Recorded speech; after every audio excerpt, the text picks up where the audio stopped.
Le titre de cette vidéo est légèrement racoleur, mais il y a un vrai sens à ceci aujourd'hui. Et j'aimerais bien que vous suiviez, si vous le souhaitez, l'intégralité de la vidéo parce que on ne peut pas comprendre ce message si on n'en voit qu'une seule partie. En coaching, quand les gens m'appellent pour me raconter leur vie amoureuse, il y a quelque chose que j'ai tendance en ce moment à leur rappeler en permanence. Et parce que je n'ai plus envie de le répéter en permanence, je vais faire une vidéo comme ça, on sera tous au même niveau de pensée juste après. Pourquoi est-ce que une femme devrait chercher le 1% d'hommes les mieux? Et même dans l'autre sens, pourquoi est-ce qu'un homme devrait chercher une femme dans les 1% les mieux?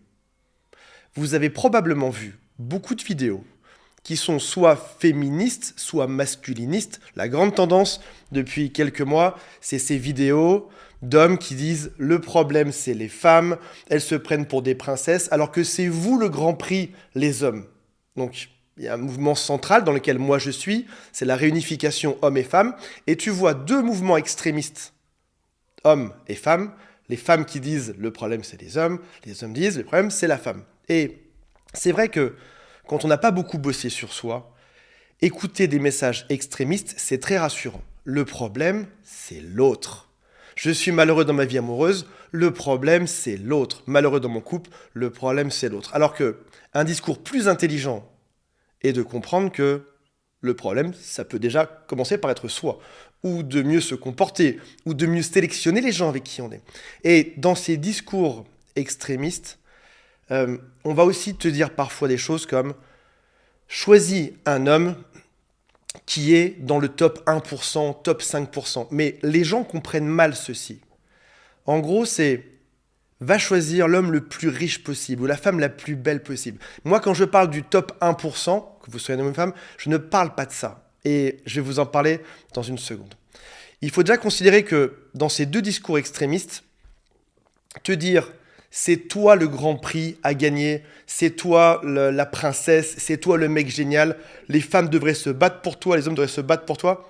Si jamais tu es la princesse de manière générale de l'équation, ça signifie que l'autre sera le paysan. Donc déjà, partir en se disant « je suis mieux que les autres » va forcément créer une forme de décalage. Là, ma démarche aujourd'hui, c'est d'arriver dans une démarche où on va aller chercher quelqu'un qui aura les mêmes valeurs que nous. Et je ne parle pas ni de beauté, ni d'argent. Des gens qui sont équilibrés.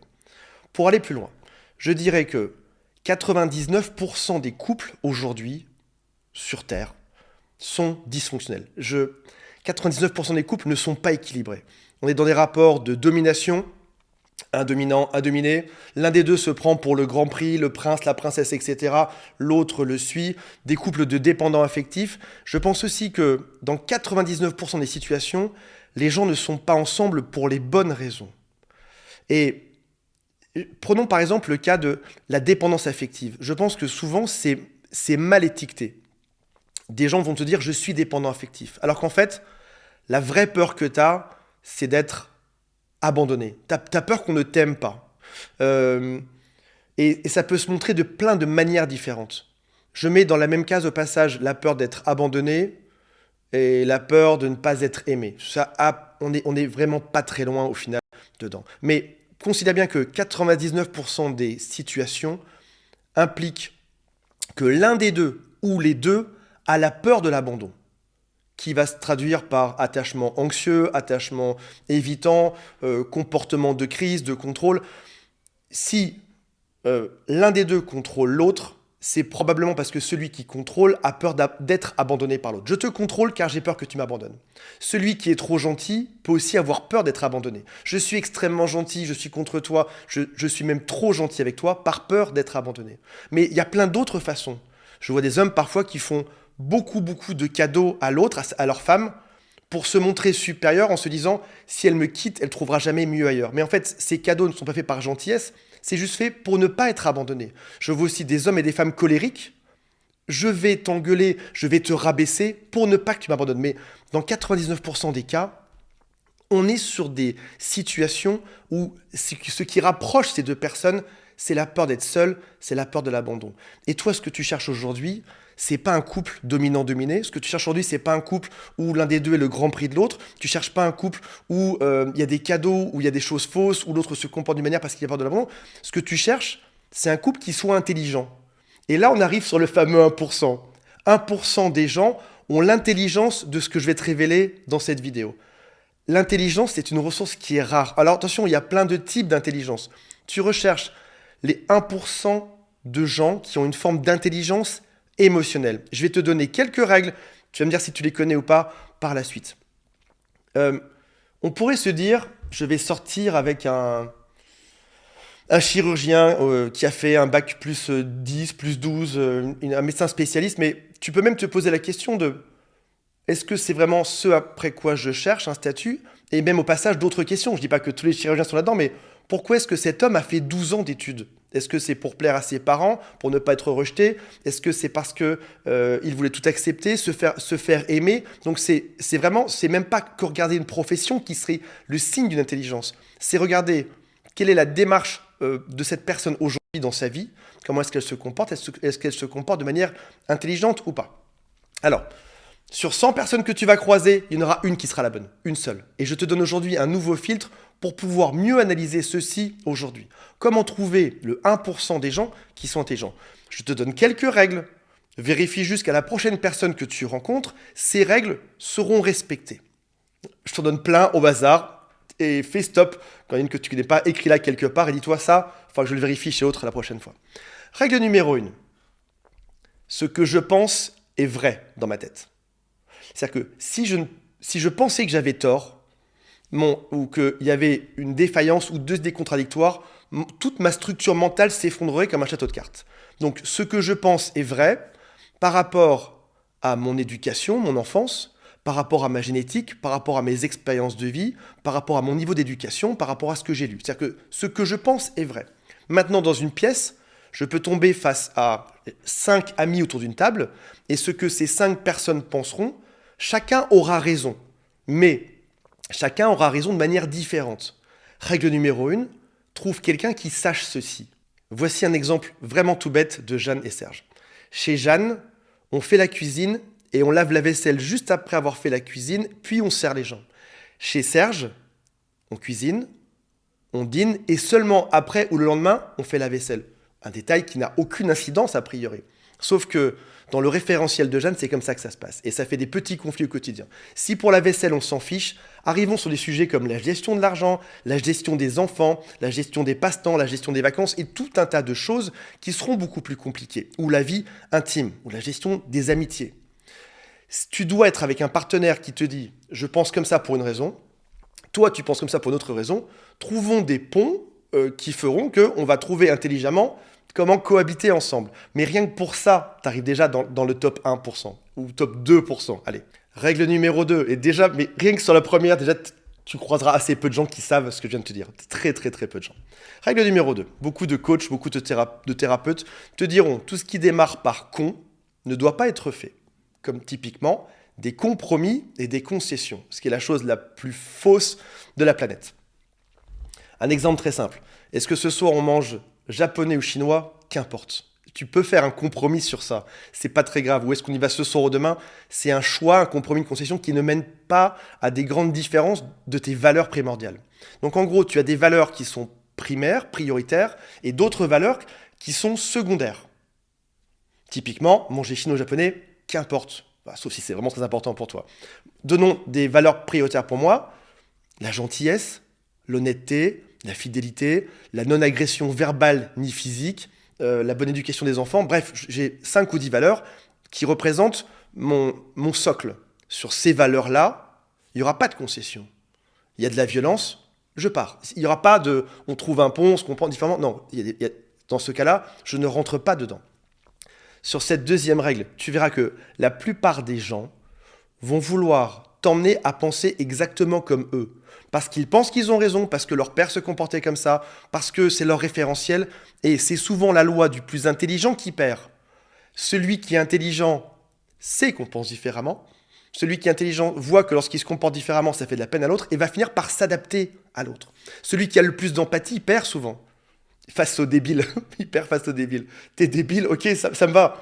On va manger chinois ce soir, comme tu veux en été. Et donc, tu arrives dans un couple où si il n'y a aucune concession, aucun compromis, aucune compréhension de la différence, celui qui sera le plus intelligent, le plus empathe, va juste finir par être un satellite autour de la vie de l'autre. J'accepte que tu sois comme ça, je comprends mieux que toi, j'ai plus de vision sur ton cerveau et sur mon cerveau, et je vais faire exactement ce que tu veux. Mais tu as fait des compromis permanence de vie où c'est toujours l'autre qui aura raison, et t'en viens à vivre un couple avec quelqu'un qui n'est pas dans ce top 1%, qui t'a peut-être plu pour 2-3 autres caractéristiques, mais t'en viens à perdre complètement ta vie dedans en te disant je vais faire exactement comme l'autre veut, juste parce que l'autre n'est pas dans ce fameux top 1% qui comprend ce genre de choses. Bonjour à tous, la vidéo reprend dans 30 petites secondes, j'ai juste un tout petit message.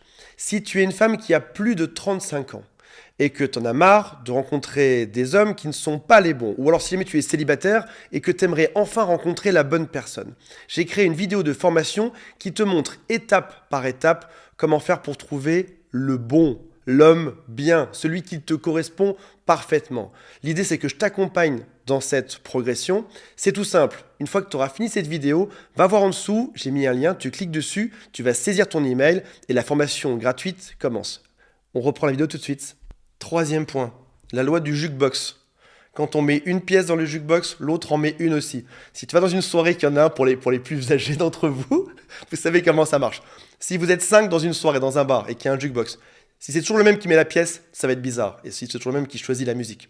Quand je fais un effort, j'attends que l'autre fasse un même effort. Si je vais une fois chez l'autre, l'autre va venir une fois chez moi. Si je fais une fois à la cuisine, l'autre le fera une fois. Attention, pas forcément pièce à pièce, des fois je peux mettre 3 pièces, etc. Mais j'avance dans la découverte de ce que je dis sur moi à l'autre, je me dévoile à l'autre lorsque l'autre le fait. C'est comme ça qu'on co-crée quelque chose. Mais j'ai pas l'attente impérative que l'autre en mette 10 fois plus parce que je suis le prix. J'ai pas non plus le besoin d'être aimé à tout prix, à tout faire en se disant si jamais je mets 10 pièces dedans, j'espère qu'il en mettra une. Non, stop. On progresse ensemble de manière intelligente. Rien que sur ces quelques règles, est-ce qu'on est dans le top 1%? Je pense même pas. Je pense qu'on arrive dans le top 1 pour 1000, à mon avis, ou 5 pour 1000. Une autre règle, mais je pourrais vous en citer pendant toute la journée. Si tu fais X, je ressens Y. Comment savoir si une personne en face de toi veut ton bien ou veut ton mal? Lorsque tu fais X, je ressens Y. Lorsque tu passes tout le week-end à t'occuper des enfants que tu ne me regardes pas, je me sens mise de côté. Je sens qu'on perd la connexion. Ce que tu ressens, c'est propre à toi, c'est interne. C'est-à-dire que ce que tu ressens, c'est vrai. On est 7 milliards ou 8 milliards sur Terre. Ce que tu ressens, tu es le seul à pouvoir savoir ce que c'est, et c'est vrai, et tu as le droit de le ressentir, même si un autre ne le ressentirait pas. Quand tu fais X, je ressens Y. Tu as dit la phrase, tu as écouté tes émotions, tu les as conscientisées, tu les as verbalisées, tu les as dites correctement au bon moment à l'autre. Tu as donné ton mode d'emploi. Et ce que tu dis est vrai, ça ne peut pas être contredit.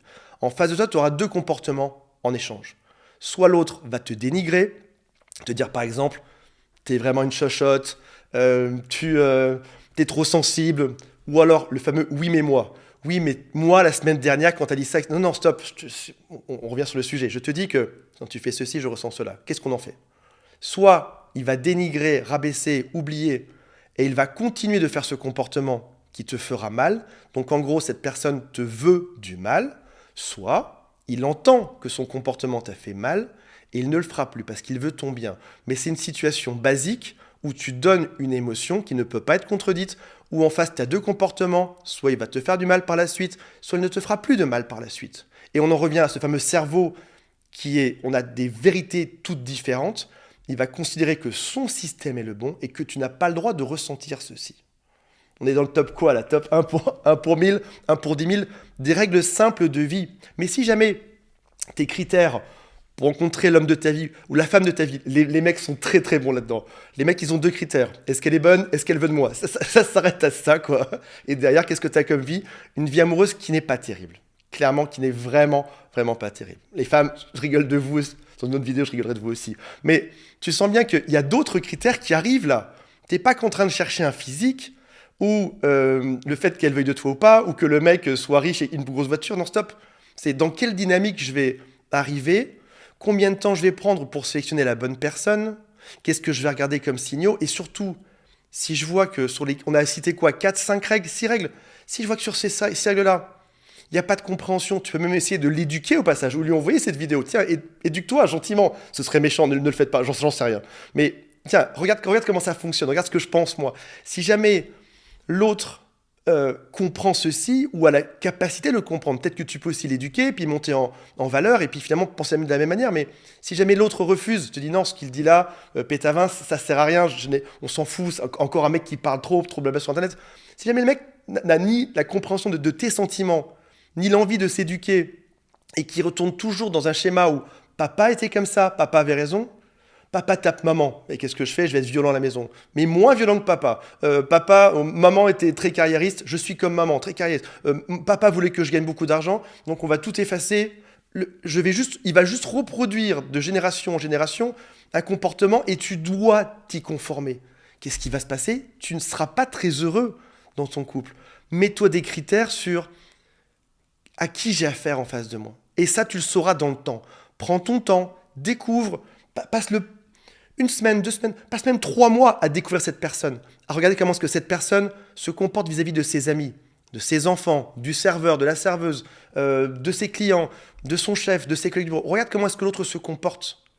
Regarde aussi si dans ses relations d'avant, c'était pas toujours l'autre qui avait un problème. Ah, toutes mes ex sont des folles. Toutes. Ouais, c'est bizarre, mec, parce que dit comme ça, j'ai l'impression que t'as pas beaucoup compris ce qui s'est passé, t'as pas beaucoup évolué, et qu'a priori, tu te remets pas trop en question là-dedans. Mais je serai toujours, pour finir là-dessus, je serai toujours contre ces vidéos extrémistes dans le culte de l'homme, dans le culte de la femme, ou dans le fameux top 1% beauté, argent, très souvent. Je serai toujours sur, trouve-toi le 1% de relations, le 1% de gens qui peuvent te fournir une relation intelligente, où on n'est pas dans un jeu de peur de l'abandon, ni dans un jeu de domination, ni dans un jeu de souffrance, ni dans un jeu de je dois absolument m'adapter à ce que l'autre pense. Une personne intelligente saura trouver les bons compromis, les bonnes concessions, et surtout saura écouter tes valeurs de base et voudra te rendre heureux sur Terre. Voilà mes amis, j'espère que ça vous a intéressé. On se retrouve prochainement.